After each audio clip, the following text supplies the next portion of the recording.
the YouTube highlight from right here. Alright, this is our Wednesday show. It's more, yeah, it's just a tank Q&A, man. Nothing super formal, and more than anything is just going to be involvement with the viewers. You guys can ask tank questions. Like I said, it doesn't matter on the class, DK, Warrior, Paladin, Druid. I'll offer insight as much as I can. I don't have all the answers, but I will, give you any insight that I do have. Like I said, I tank on every one of the classes each week. Through Dragon Soul, most of them heroic, some of them not. I don't have as much experience this tier on my warrior as the other classes, but tank on my Pally, DK, and Druid quite a bit. So yeah, make sure you guys are throwing questions in here as you have them pop up. It doesn't really matter if it pertains to Dragon Soul or it doesn't any of that. Anything tanking related in WoW, make sure to ask it. Okay. And yes, it's you guys got a question about dual wield tanking. We're going to get to that. So I'm actually going to pull up a log from the other night of my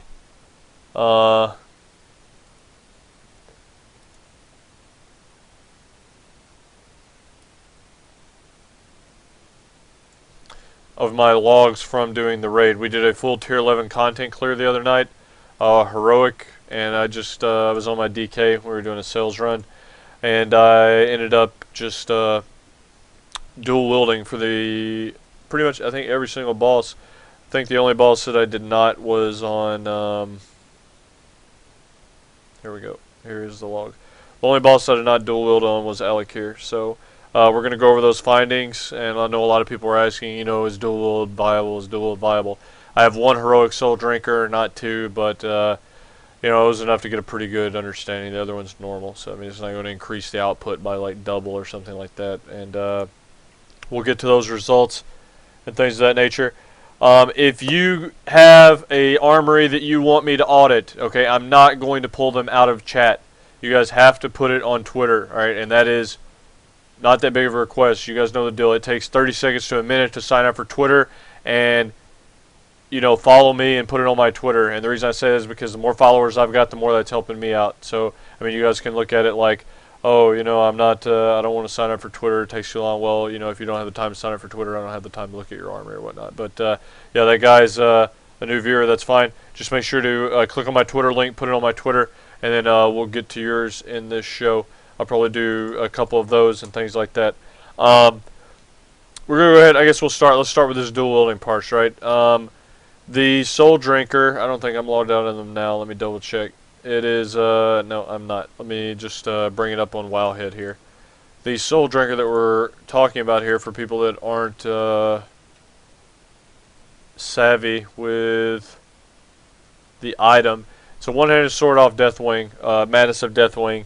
And what it does is you have a chance on your melee attack to drain life from your target, alright?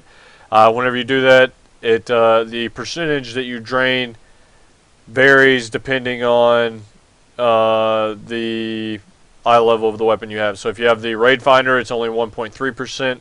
If you have the heroic version, it is 1.7%. Okay. And to be honest, I wasn't necessarily using a maximized build for using these. I mean, if you probably wanted to take full advantage of them, you would go a full stamina build instead of a full mastery build, because it scales on your HP and things like that. So, I mean, in any fight where your health is going to be amplified by a buff, something like that's going to help it out as well. But, I mean, in the end, like I said, yeah, we'll go ahead and bring this up for people to look at it. That's what the item is. I'll go ahead and toss it in stream chat. And, let's see. We will go ahead and get to some of the logs here. Let's go to our Nefarian 10-man kill. Again, this is with we had 3 buyers and a 10-man, so we're more or less just 7-manning these bosses. And while doing the dual wield tanking, we were parsing, and I just was going over it once the raid finished. Just waiting for this to load. Okay, this is taking forever. Okay, there it goes. Alright, so now we're going to go to healing done. Again, this is just one fight. This is Nefarian, and we're going to look at my healing done. Let me click on this here. Alright, healing by spell. As you can see here, I'll go ahead and toss this link in here too if you guys want to check it out. Alright, this is, as you see, Blood Shield. I mean, obviously I'm a Mastery heavy build, so Blood Shield is going to be really high. Death Strike, 28% healing. Pretty much the par for the course for the whole night is the amount of healing that I got out of Drain Life was roughly the amount of healing I was getting from my Rune Tap. You know, so it was not an amazing output, but I mean it's something. I guess it just depends on the fight. I probably won't end up really using it because that was not. I mean, it's not even really beating your Rune Tap out, and you know the loss of both mastery from your two-hander as well as you know the other stats and whatnot. The threat. I mean, you hear a lot of people complain about the threat loss. Even if you were going to dual wield tank, you would probably pull with a two-hander on just for a good threat opener, and then weapon swap with a macro and put 2 of those on. So the threat point is not really something that could be, you know, a concern. If anything, you just need to be worried about the mastery loss of what you're having from, you know, losing the static mastery on the two-hander that you're unequipping. But I mean, in some cases I could see it being viable, but overall I probably, you know, would stick with the two-hander. We'll do some more runs on it and things like that. I don't want to base, you know, any decision that I'm making off of one boss fight or one night of using them or things like that. Just get a little larger sample size and we'll go from there. We're going to go ahead and turn now. I'm going to get a few questions going, and then we're going to go to some Twitter audits and things of that nature. I'd love to know your view on Mastery versus Stamina and Dragon Soul for Blood Death Knights. And then the guy right below it asks, why are you using Mastery gymming? Don't you think Stamina gymming will be much better because you will not have one shot from any bosses? Okay, you let me know what boss that you're going to get one shot from, you know, 200k plus HP. You know, I mean, it's not really going to happen in this current content. This isn't Wrath of the Lich King.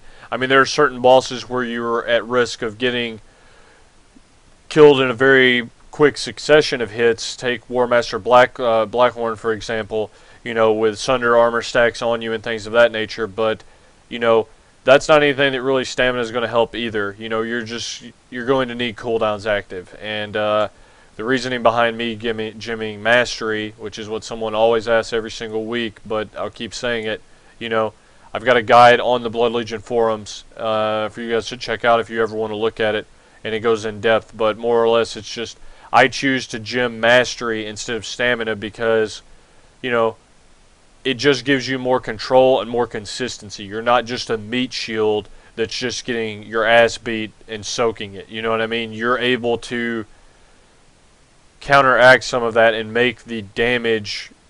I mean, even at times you can basically be unkillable almost. I mean, the downsides to Mastery is, yes, you're going to have a lower HP pool and it makes you more reliant on managing cooldowns, but you know, that's just part of being a good player. You need to be able to rely on yourself to manage cooldowns appropriately.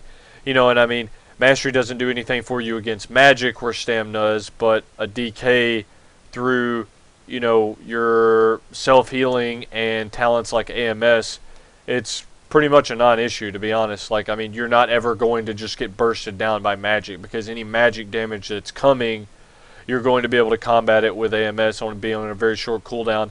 And say it's coming every 30 seconds or something like that, you've always got the, you know, resist trinket as an option, or even just the self-healing, you know what I mean? So just keep things like that in mind whenever you guys are looking at, oh, do I want to Stam Gym? I'm not saying Stam Gym doesn't work. It works for some people. I just choose not to, you know. Either way will get the job done. People have done it with both. Let's see here.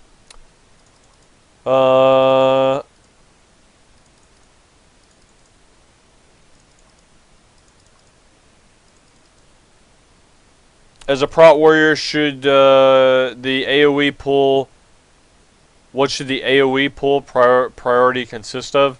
I don't know, I guess it just depends on how you're picking mobs up. Like on a prot warrior, if say like 5 mobs are sitting there in a group, I mean, if you know you're not going to need your heroic leap within the next 45 seconds or whatever, you know, pop heroic leap, land on there, that gets some damage right off the bat, then T-clap. You know, you can get your Ren rolling. Then you've got Shockwave. I mean, warrior AoE threat's not really that bad at all. And then you can obviously pop Inner Rage and start spamming Cleave and things of that nature. But yeah, I mean, the warrior doesn't have something like you know, a Paladin's Hammer or a Druid's Swipe. You know, a warrior's Cleave and it hits less than a hard strike on a Death Knight. So I mean, as far as like heavy hitting moves, you don't have super heavy hitting moves, but you know, being able to T-clap pretty often and things like Shockwave and you know, other AoE hitting abilities, you can kind of compensate for it. If you give me a specific instance, I could probably give you a little bit more of a detailed description of what I would recommend. Impales. Okay, the guy's saying, what about an Impale one-shotting you? Well, Mastery is going to do more for you than Stamina will be on an Impale, because you can absorb it on a Death Knight. And an Impale is the same thing I was talking about. That's not something that you're meant to just stand there and take with no, like, reduction, okay? You need to plan cooldowns. And if you have Mastery, by popping VB with that Mastery, I mean, you're buffing the shit out of your self-heal to the point where you're going to have more of a gain than the extra, you know, 10k HP or whatever it would be that you're going to gain by going Stam over Mastery. You know, I mean, like, there's just so much more consistency and reliability to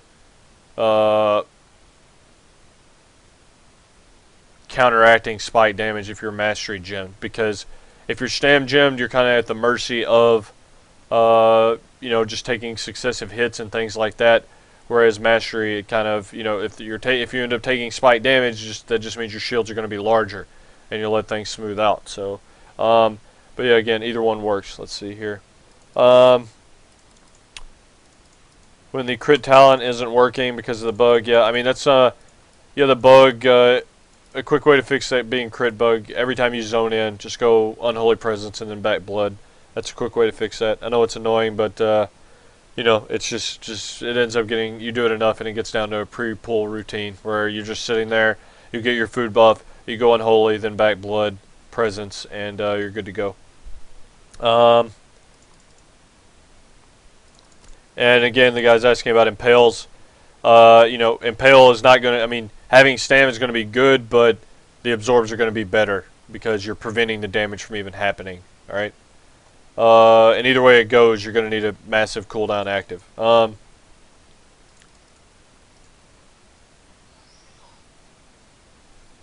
you look at Paladin tanks, some tanks have 5%-ish more parry than dodge on their armory.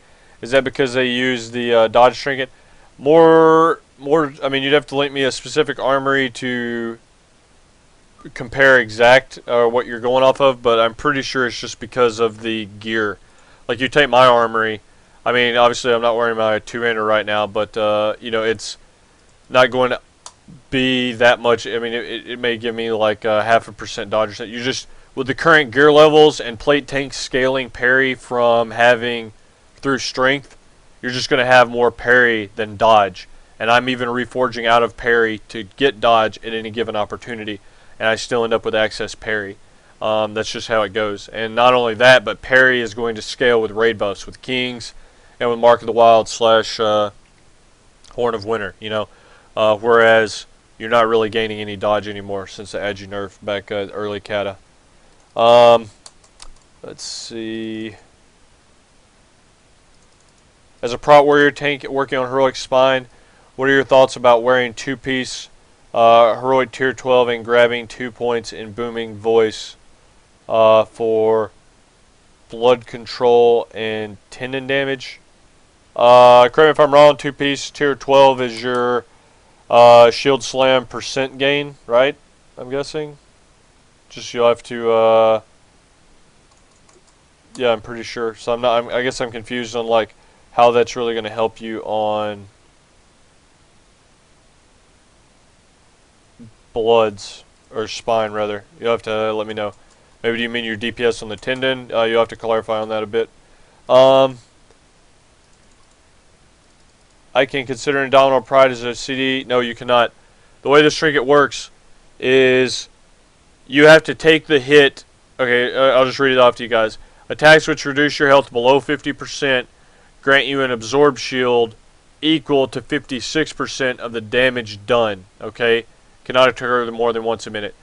For that to happen, you have to be taken below 50% to get the shield. So if you're at 100% and the impale's coming, and say the impale's going to do 90% of your HP, you're not going to get a shield for that. You'll have a shield after that for 56% of the damage that you just took, but not for the impale, if that makes sense.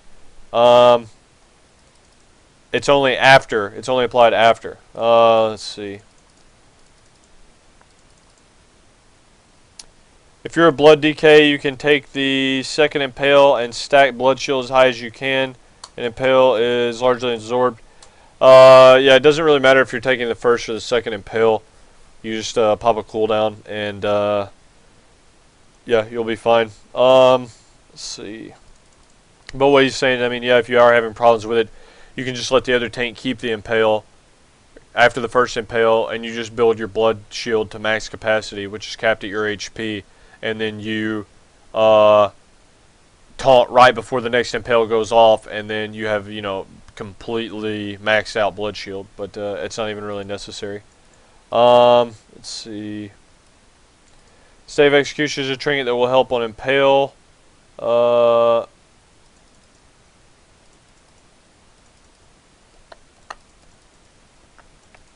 I'm not sure what this guy is.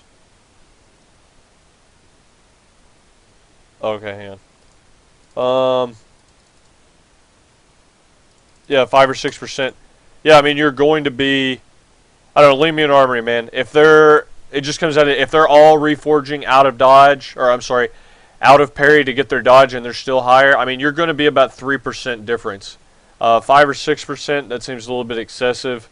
I guess if you were planning on a fight where you are going to have your dodge trinket fully stacked all the time, then yeah, you want to kind of keep it, excuse me, you want to try and keep it even and things like that. Maybe that's what you're talking about. Yeah, just toss an armor in here and then I'll check for sure though.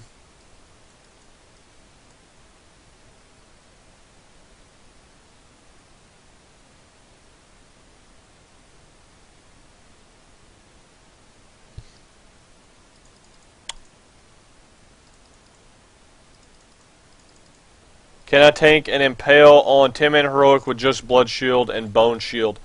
If you got your blood shield stacked high enough, yes, but you kind of need your IBF up for those, and it really should be up. There shouldn't be a problem or point where you don't have IBF up, and if there is, you need to have a, you know, paladin sack or a, you know, pain suppression or something like that. Okay.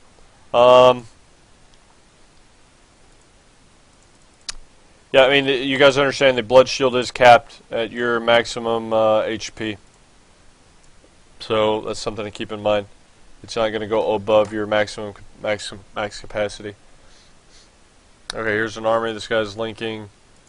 Let's check this out. Yeah, it's less than 3%. So I don't know. Like that's what I was saying. This is. Yeah, I mean, that's probably just through gear. As you see here, he's not reforging into parry. And let's just go through and look at all of his items. He's reforging out of parry into mastery, out of expertise into dodge, out of dodge into mastery. He could actually reforge out of parry in this situation. I guess he may be reforging out of the dodge because he's getting more mastery out of it. But, I mean, he has got a pretty big gap. So, yeah, I don't know. It just comes down to a balancing act. Making sure that you're not really getting into the DR and things like that. It looks like he's actually wearing a, the fuck? He is wearing a caster cloak because of the mastery, maybe? That's not making any sense at all, really. I don't know, maybe so. It's got a socket. It's mastery hit, though. I mean, yeah, I don't know about that. I'd have to just compare the two in WoW Hit or something with something else. But, let's see, dodge mastery. He's got the parry going into dodge. So he pretty much reforged out of all the stuff outside of, parry mastery, parry Parry dodge. Everything is good except this one piece. I'm not sure why he did the shoulder pad. I mean, I'm pretty sure why he did it, but I'm pretty certain that it would be better off if he reforged the parry into the mastery, unless he needs that mastery to get CTC capped, but I doubt it because he's even got mastery gems and he's over 400 eye level. I'm pretty sure that's not needed. Okay, so let's see.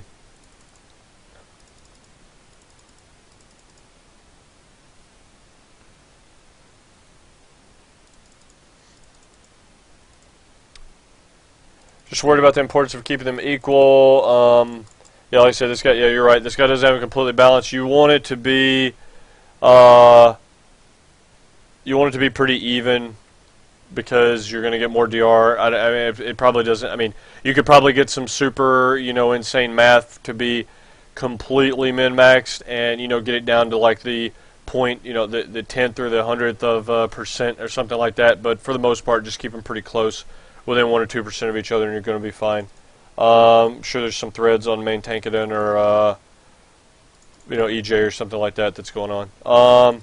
Let's see.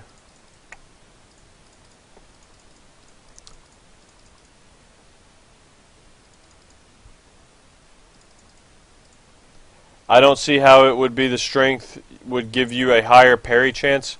Yeah, strength gives you parry. That's just how it works. It's not a lot, but it's a little. And whenever you're dealing with, full heroic 14 gear or something like that, it adds up pretty quick. Let's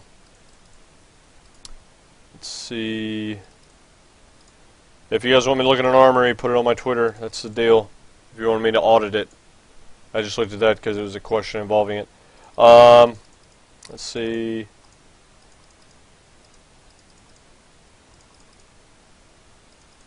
Should a feral tank gem stamina or agi, and why? It's a good question, a pretty common question. As a feral tank, you can choose to gem either or. You can go fully focused on stam, or you can go fully focused on agility, or you can do a mix. The benefits to going agility: if a fight is purely physical damage, it's a benefit because it's going to give you more mitigation against that physical damage. But the main benefit, or not the main benefit, a large benefit to gemming agi is also on a druid. In times where you're not tanking, say when another tank taunts, you can go in cat form, and you're getting a lot more benefit from the agi in there than you would be the stam. But a fight where, I don't know, if you're a druid and you're tanking pretty much every fight, I would probably go agi stam, because you still kind of want agi, but stam is a really, really good stat for a bear. Because a bear is getting so much more mitigation than the other tanks just from its armor value alone, because it's so high. And then you still have the stamina. Say a fight like your size, you want to have stamina. Say a fight like, even Madness. I guess you can make an argument against Agi versus Stam on Madness because your Savage Defense procs and things like that. But any fight with high magic damage, you're gonna come out on top with stamina. But whenever you're worried about, one of the main draws to a bear tank is the amount of damage that they can output, and then Agi does nothing but, increase that, efficient side of their tanking role, or niche, whatever. You guys keep asking about raids and other random shit. All right, this is a show about tank stuff. You guys are asking tank Q&As. If you go and you read to the right-hand side of the screen, there's a schedule there. I understand it may be a lot to ask someone to read something, but instead of asking dumbass questions in the middle of a show that don't pertain to anything, just take 3 seconds and read the schedule that's posted there for a reason. It tells you what times the raids are going and things of that nature. All right, so thanks. Let's keep things on track here. I don't mean to be a dick. It's just like, read. It's right in front of you. Instead of asking, just look at your surroundings. Let's see.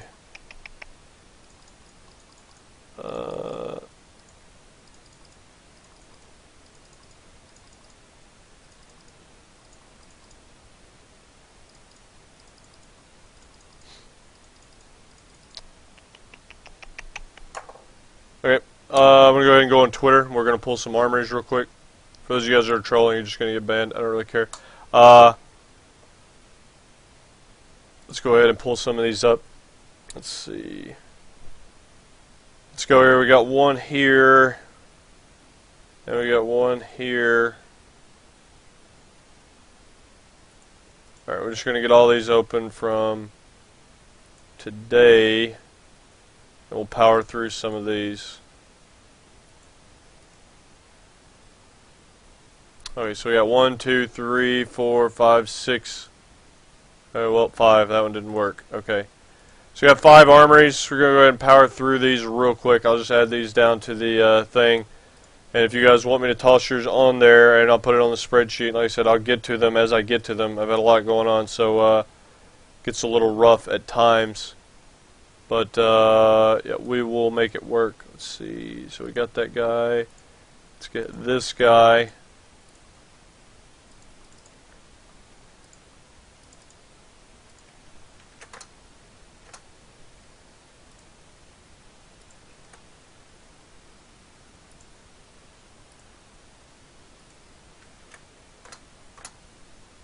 And 2 more. And then we'll do a couple of these, and we'll get back to some more questions. And last one, we'll go with this. This looks like a druid. Okay. Alright, so let's go with Harvey Magoo first. Alright. This is a Death Knight. And we're going to go ahead and start it out with his gems and whatnot. So let's go ahead and fill his class out here. This is a DK. Gems are...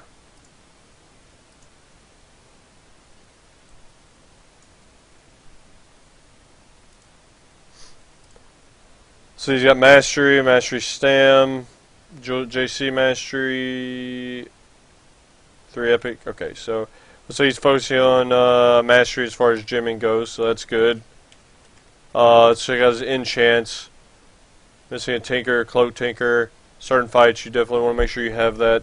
Like Rag, you can actually help pop traps and things like that. But current content, it's not that big of a deal. He's good, he's good. Greater Stam, Superior Dodge, Greater Mastery. So as far as enchants on the rest of his gear, it looks pretty solid. Check out his Reforging, Dodge Mastery. That's solid, or good. I want to comment on your enchanting, though. I see here that you have Rune of Sword Shattering. This is doable, you know what I mean? It's not like it's going to make you... it's not bad, I guess is what I'm saying. I'm just, my opinion of it is it's not as optimal as it is compared to Stone Skin Gargoyle. Because Stone Skin Gargoyle is not only giving you more stamina, which buffs the coefficients of a lot of your abilities as a Death Knight, like, Rune Tap, Death Pact, the floor amount of your Death Strike, how much your AMS absorbs, and things of that nature. I mean, all of those are affected by your stamina, which is increased with Stone Skin Gargoyle. However, the number one draw to having Stone Skin Gargoyle is the armor value. Alright, and that armor value, the reason I say that it is helpful, not to mention that stamina is going to help you against magic as well, but having that armor, it's there for every single hit that you take, physical hit, right? The Sword Shattering, yes, it's 4% avoidance, but avoidance is RNG, and if you have 23% avoidance or 27% avoidance, it's not going to give you the consistency that Stone Skin Gargoyle is going to give you. So you can't just be like, man, I want to dodge this next attack. That's just not how it works. You know what I mean? So by having the Sword Shattering, if you're looking at overall damage throughout an entire fight, sure, it may be a little bit lower. But if you look at how consistent the damage was when you're taking it, it's going to be shittier. You know what I mean? So that's the reason I try and promote Stone Skin Gargoyle as much as I do, is just because it's more consistent and it's just better in every aspect compared to Sword Shattering. You know what I mean? So, however, to play devil's advocate to that, there's a lot of good tanks that do use Sword Shattering and they still do fine. You know what I mean? So I'm not telling you that it's impossible. I'm just telling you that it's less optimal, and that's my opinion. Alright, so let me go ahead and comment on that.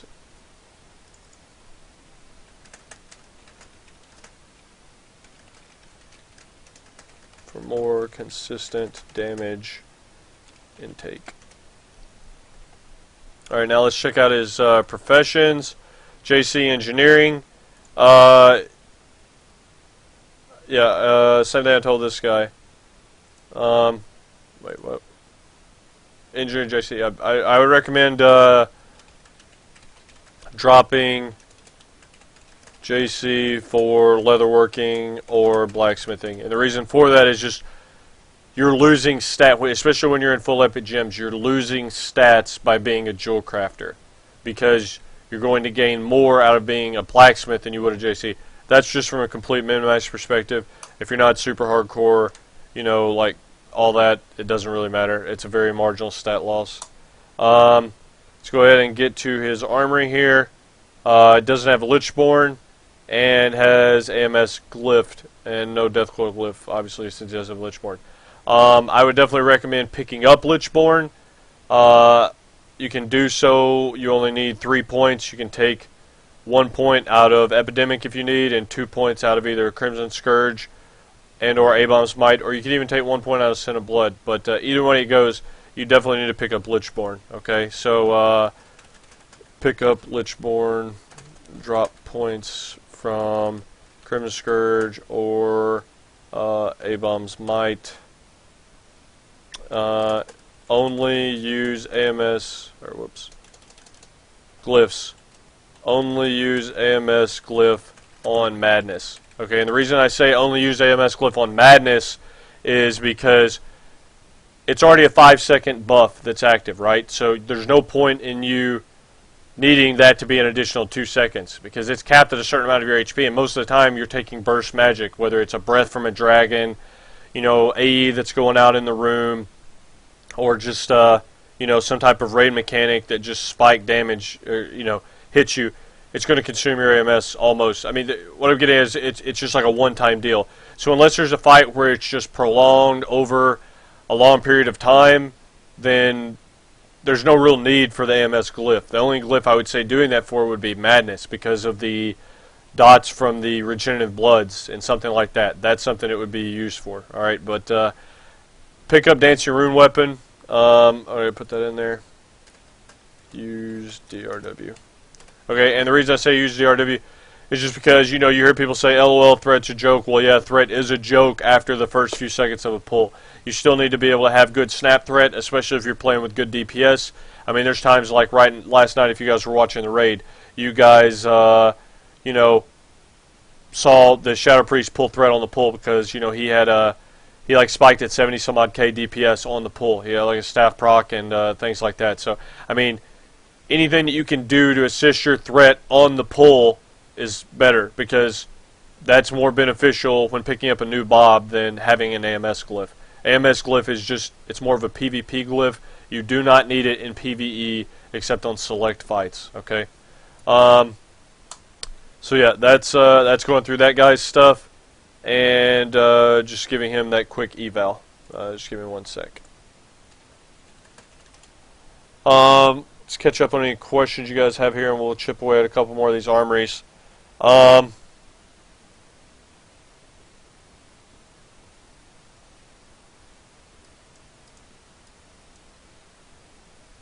the moment, I'm tanking 8 out of 8 normal as an Agi Stam Bear tank.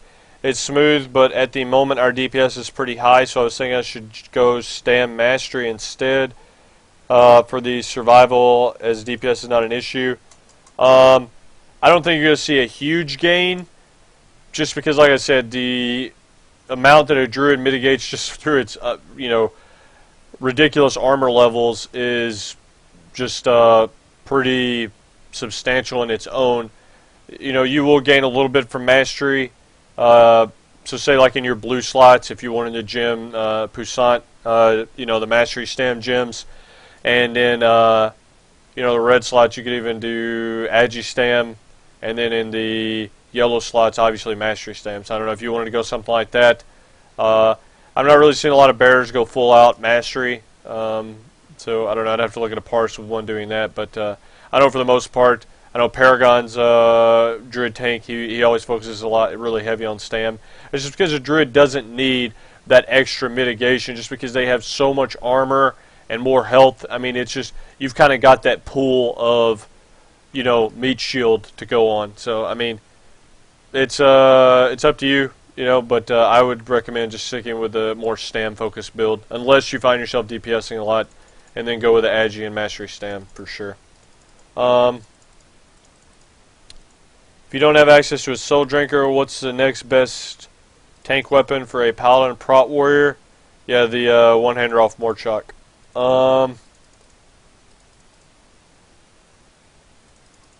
Yeah, I mean, the thing is, again, with the Soul Drinker, you're losing the static stats, so that's something you guys have to be prepared to do if you're going to equip the Soul Drinker. I personally just don't think the heal is worth it, just because of the amount that it was healing for. It was about the equivalent to my Rune Tap. Some fights, yes, I could see it being good. Others, no, not so much. Can I, let's see, is it possible to make my browser full screen? Sure. If you guys want to look at these armories and things like that in full screen, I'll go ahead and toss this in. There you go, it's full screen. But, let's see.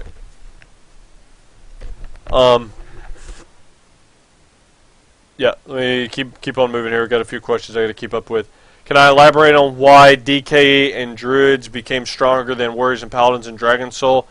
It depends on the fight, but I guess if you look at the majority of fights, a DK definitely improved this tier over the previous tier, mainly because of the buffs. The armor buff that we got coming into 4.3, as well as the Bone Shield change. You know, it's an additional, it basically increased Bone Shield's duration by 50%. The reason that Paladins kind of got hit harder than others is just because other tanks kept scaling with Mastery, even Warriors. You just keep they don't have a hard cap. You know, all their spillover goes into crit block, which is insane. You know, 60%. The problem with Warriors this tier, I mean, you could argue the problem with Warriors. I mean, like, Warriors are still fine. They're able to tank any bit of the content. At the end of the day, it just comes down to the player behind the class. But if you're looking at it in a vacuum, so you had the same player playing every class, certain fights are better for certain classes. You can go with Madness. That's obviously a DK and a Druid-oriented fight just because you can't block Impale. That's self-explanatory. You talk about Spine. You could argue that block tanks were better on Spine because of the fact they are better. And, you know, say like a Paladin, you know, you have D-Stack for every time you blow up an Amalg. You have the Warrior's mobility when dealing with Kiting Bloods. I mean, that's just, I mean, no other tank can compare to a Warrior's mobility. Anytime you need mobility and or kiting, a Warrior's just going to take that and run with it, and, you know, unable to be touched as far as competition. Let's just keep going through them here. Take that back to Gunship. I mean, that's not really a tank-focused fight. Any tank can get it done regardless. There's no real differences in tanks for that fight and how that goes. As far as Ultraxian, a Druid was really strong in that fight because of the amount of damage that they were able to output. A DK was really strong because of how the 4-piece worked with the healers. You know, you have Vamp Blood on a 30-second cooldown. You give the raid 20% increased healing every 30 seconds for 10 seconds or whatever. You know, so it just kind of depends. Any tank was able to get it done, though. It was just a fun fight to tank. Then you get to Hagara. You can make an argument that, I don't know, I'd probably put a DK. Oh my goodness, I keep yawning. Sorry. I would probably put a DK at advantage on Hagara just because of AMS and things like that. You can, and then the on-demand mitigation, meaning you can kind of sit on your runes and be lazy, or not lazy, but patient. And then when the focused assault happens, you just get 2 or 3 death strikes off, and then it's like, oh, you know, who needs a cooldown for that focused assault because you just absorbed. You know, you can just absorb all of it and things like that. Let's see.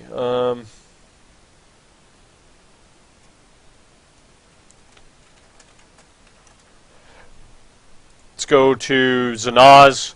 Zanaz,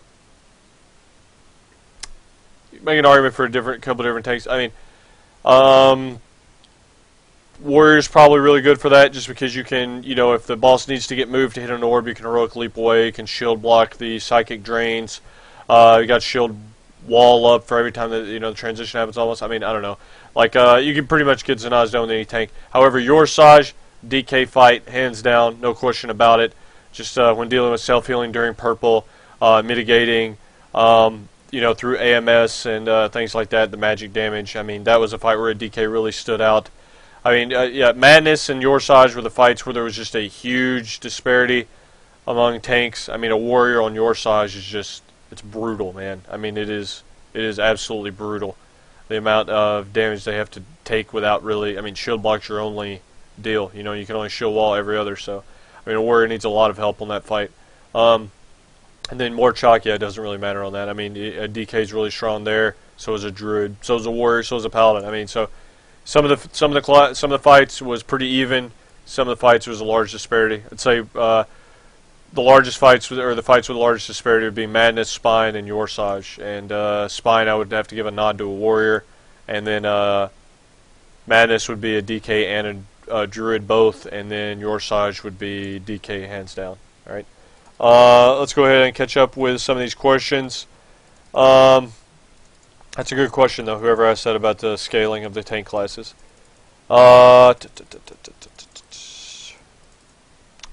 DK was always better for in-game tanking. No, that's not actually the case. We had it really rough last year.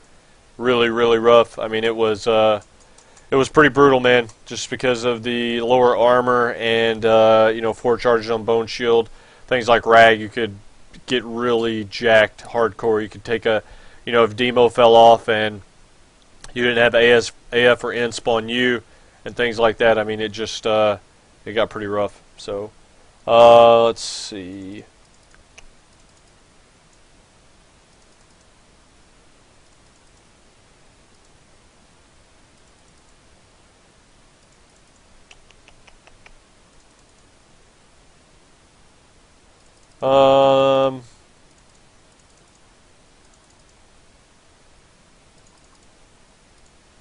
This guy says, just points out here, Prot Warriors are weaker than other tank classes in Dragon Soul because they have the worst magic defense.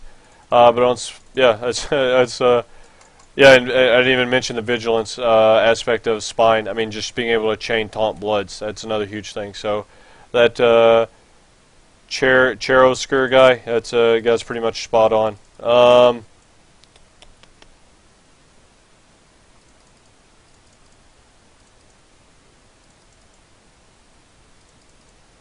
Let's check up here. Do I read stream chat? Yes, I do. There's just a lot of questions, and I'm making sure I don't miss anybody's shit. Coming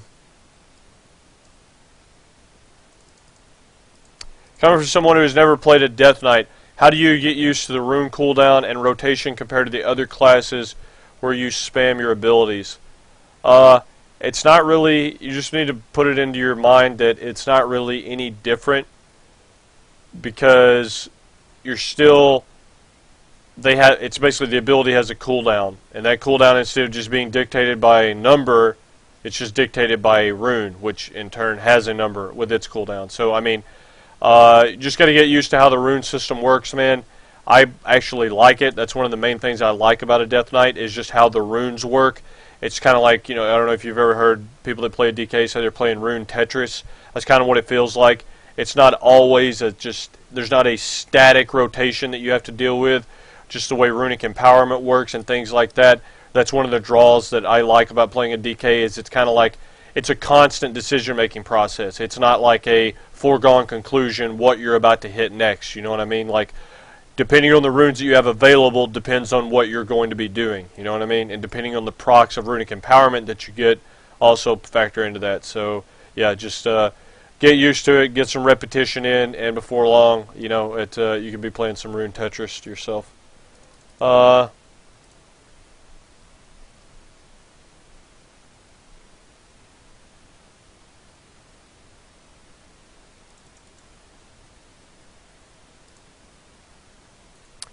What are my thoughts on using this polearm over the two-hander? If this thing had a mastery proc or something, then that would be one thing, but it's an agi proc with a lot of base agi. But yeah, if that had a mastery proc, I would probably go with it, but the agi's just not doing anything for you, man. You don't get armor from it, you don't get, on a DK, the guy's asking about a Death Knight, Okay, so um, you're the only thing you're going to gain at all from this is 700 armor, and that's no question, that's not worth it at all. All right. Why do I not transmog? I transmog sometimes, man. I just I like the new armor right now. I'm gonna stick with it. Favorite tier set for a DK is tier 10. We may go to rocking that here soon. Let's see. Shout out from Nashville. Hey, what's up, man? Hope the Titans pick up Peyton Manning. No, don't get me started on that. I've been watching Peyton Manning shit all morning long. It's a whole different can of worms. Let's keep it focused. Let's keep it focused. DK's excelled in tier 11. Alakir, Sinestra, Senate Council. Yeah, those are 3 fights out of what, 12? There was like 12 fights that tier. Let me check it. Let me take a look.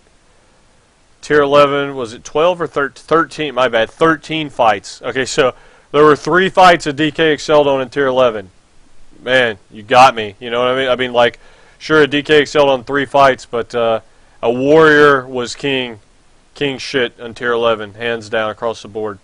I mean, they were just so many fights with the mobility and things like that, like Neff. I mean, even you name it, man. DK was good on Alakir. DK was good on Sinestra because of the haste buff. But yeah, I mean,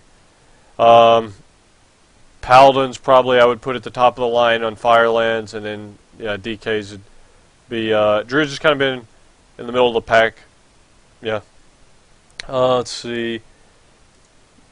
Manny is talking about DKs that they are plastic tanks taking the most damage. I mean, is a DK going to take the most damage? Yeah, DK's going to. That's kind of the whole premise of the class and like the design. It's going to take more damage, but it's going to heal up. Like in return, it's going to self-heal to compensate. You know, and you're going to do more of that than the other tank, especially with a mastery build. You know, so. I know the healers that we have here in the guild, it took them a little bit to get used kind of when I joined, like healing a Death Knight. It's a little different, but there's a lot of things that a DK can do that other classes can't, you know what I mean? So, yeah. And the board, a DK keeps scaling. That's the good thing about it. You know, a DK might not be as good off the bat. I don't know. It just depends, man. It depends on the fight, really. I'm not going to make a generalized overview statement just because it depends.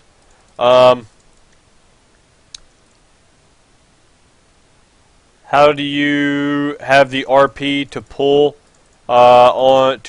and use Dancing Rune Weapon? Okay, more or less my opener. I mean, you run in as I'm running in, pre-pot, strength pot, pop outbreak. You run in, you know, taunt, make sure it's on you. Death strike. You can blood tap, death strike again, pop Dancing Rune Weapon. I mean, you have your.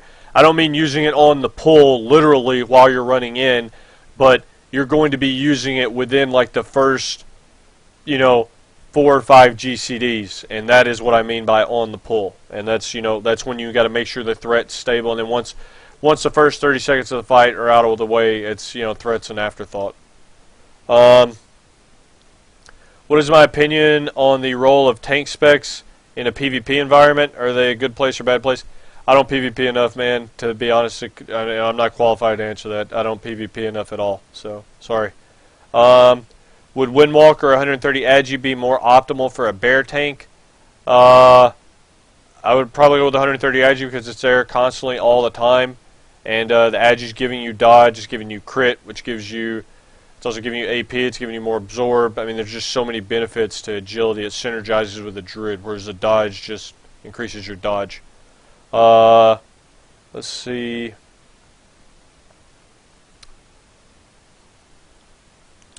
What is my take on DK DPS? It just depends on the fight. I know they switch depending on the fight. Some specs are better than others.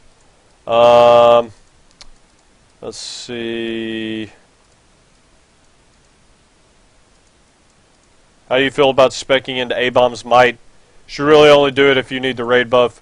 I mean, you're going to get the parry, and the parry that you're going to get is very minimal. I mean, it's like, I think 0.05% or something like that. I mean, it's less than 0.5%. So, I mean, it's just not enough parry to be worth spending 2 talent points in my opinion. you'd be better off putting points in Crimson Scourge for more RP, for more rune strikes, for more runic and power procs.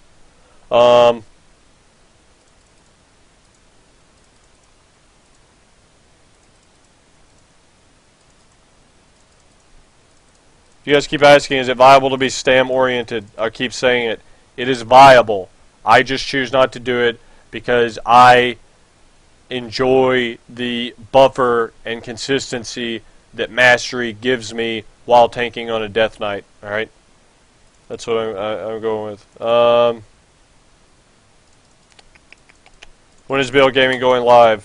Soon, within the next few weeks. Best spec for leveling a DK. I don't pick one, man. They'll all get you to the same place. What buffs or nerfs are you hoping Blizzard implements in the midst of Pandaria? Complete speculation. I don't want them to change a lot. To be honest, I think tanking is in a pretty balanced position. But I know they're going to. I know they're going to change block capping. We're just going to see how it plays out on beta. I will have tons more insight on that as time goes on. All right. Catch up on a couple of these questions and do one or two more armories. I want to, at least one more. Let's see.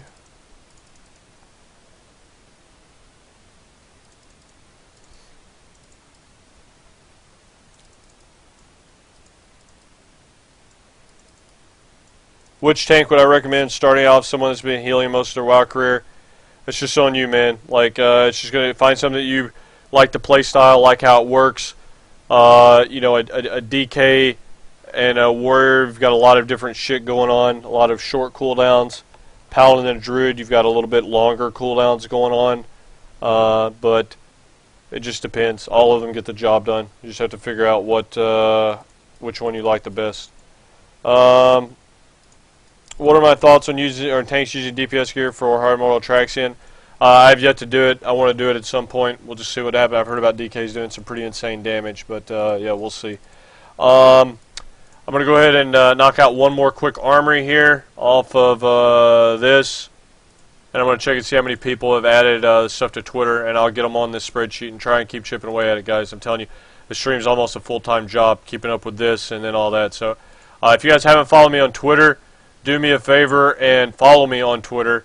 It's the link's on the page here, and I'll go through and add all these to the spreadsheet and things like that. Let's see. Let's see. I'll go ahead and toss a link in here just in case you guys. I'm up to 540 followers, so that's good. But yeah, let's knock out one more of these. Let's knock out this DK here. This guy is a DK from Descended Guardians on Amanthul. Alright, so let's check out his gemming. He's got full epic mastery gems. This guy's got full epic gems. He's serious business, man.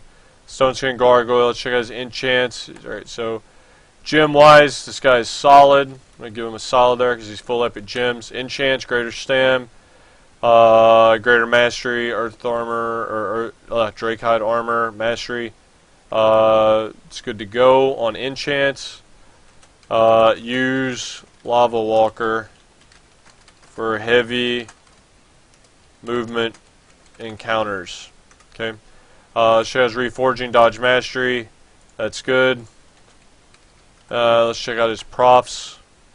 Engineering and jewel crafting. Looks like he's just now leveling engineering, so we're just going to mention, finish off leveling your engineering. And a lot of people ask, like, why do you promote engineering and leatherworking so much as a tank? Why are you leatherworking engineering? Just because the utility that you gain, it's just better. And you compare having rocket boots or cardboard assassin to having 100 mastery through picking up blacksmithing. I'll take the rocket boots or the cardboard assassin any day of the week, just because things like that are like an X factor. It's just going to change the game and change how things are going.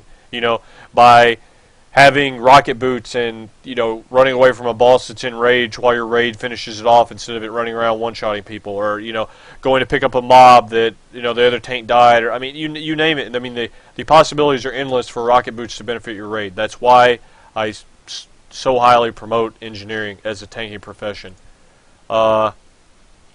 Not to mention Cardboard Assassin works on any fight with ads, so that's huge too.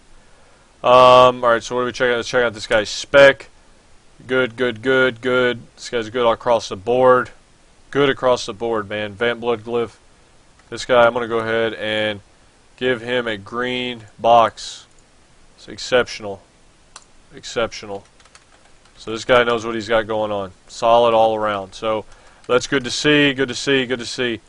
I like seeing people's armories that are like that. I mean, you guys may think that it's, you know, why are you giving a green? You look at how many armories we're going through here and how many few boxes that I actually put a green border on. You know, I mean, it's, you know, we're up to, you know, going on 150 armories and things like that, and still having, you know, people without enchanted things and things like that. I mean, if you're here watching my stream, you obviously are wanting to improve your game as a tank. And I'm telling you, the main thing that you need to do, and just tell yourself, is like, min-max your own thing, or your own shit, man. Have your epic gems, have the good professions, have the best enchants, you know. I mean, you don't want to be the person that's in your raid. I don't care if you're raiding casually, I don't care if you're raiding hardcore. You need to be min-maxed and not be the weak link.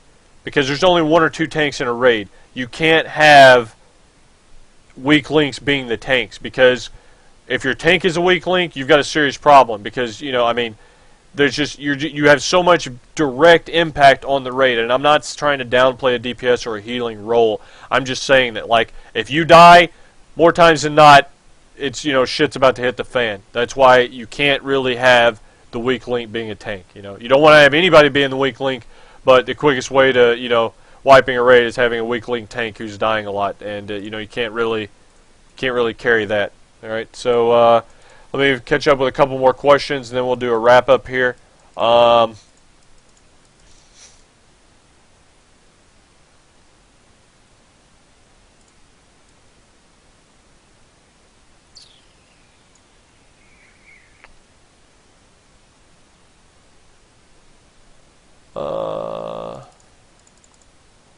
How come I have 40 to 60 kills on every single boss in Ulduar? I have not killed Hodir a single time. Yeah, it's an armory bug, man.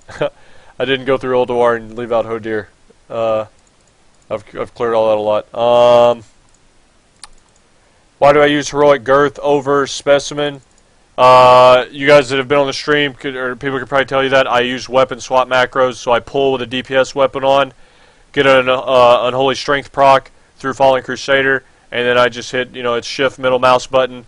I hit that, and then boom. You know, I've got my Specimen Slicer on. So, yeah, something I've did pretty much through all the tiers. You pull the weapon for threat, and then you change it to a weapon with Stone Skin Gargoyle on it. Let's see here. I got time for a couple more questions.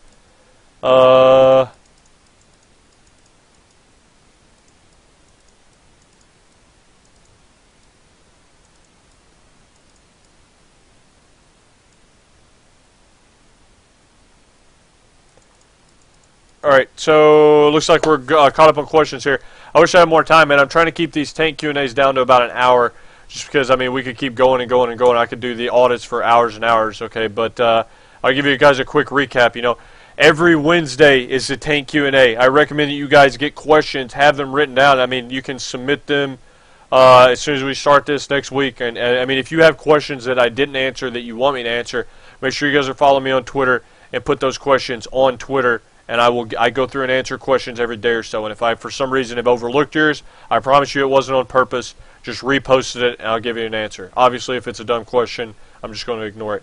A couple other things about the remainder of the week. Tomorrow is a one-on-one tank session. I've got like 3 people that I messaged on Reddit for the tank contest. The link's at the bottom of the page. That's more or less just, you know, you hop on Skype. It's a one-on-one session. We go through your logs, your videos, your armory. You ask any questions that you have for me. I go through your videos. I go through your logs. We just evaluate it, things like that. It's just something that, you know, offers you guys a one-on-one session. You guys can ask whatever you want, things like that, and then it's streamed on the show, and, you know, it's for everybody to watch. So if you guys are interested in doing that, I mean, if none of these 3 guys get back to me, more or less what I'm getting at is the spot for tomorrow is still open. All right, I've extended the option to those 3 people on Twitter, or not Twitter, Reddit, and they've yet to get back to me. So, if any of you guys are interested in doing that tomorrow on Skype on here, and you've got logs, video links, and a brief short history of your your raiding career, and that's what's going on tomorrow. So tomorrow's Tank Talk, and then Friday is a special guest. This week is going to be Zoomkins from Blood Legion.